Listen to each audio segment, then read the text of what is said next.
ඉතින් බලන්නකො මෙන්න මේ ප්ලේස් එක කොහොමද කියලා. මේ ප්ලේස් එක මට හම්බුනේ අහම්බෙන් ඇවිදගෙන යද්දී එක තැනකදී.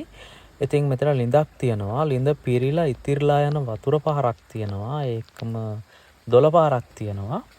ඉතින් විනිවිද පේන නිල් කැටේට වතුර පිරුණු ලිඳක් තමයි මේ තියෙන්නේ.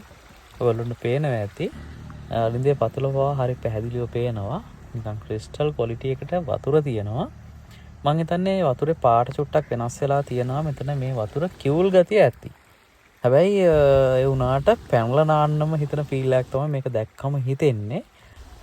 මෙතන පාරක් තියෙනවා.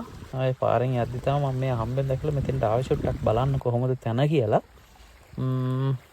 මේක තියෙන්නේ කොළොන්න පැත්තේ. මේ හරියට කියන නම නම් මම හරියටම දන්නේ නැහැ. කොළොන්න පැත්තෙන් යනකොට තමයි මේ ලිඳ දැක්කේ මම. මෙතන කුඹුක් ගස් තියෙනවා. මේක පෞද්ගලික තැනක්ද පොදු තැනක්ද කියන්න දන්නෙත් නැහැ. මේ තියෙන්නේ පාර. මේ පාරෙන් යනකොට මේ බෝක්කුවත් එක්ක දොළ පාර තියෙනවා. හරි ලස්සන තැනක්. මේ බස් එකකුත් යනවා පේනවා. ඉතින් ඇවිත් බලන්න යන වෙලාවක මාරම ලස්සන තැනක්.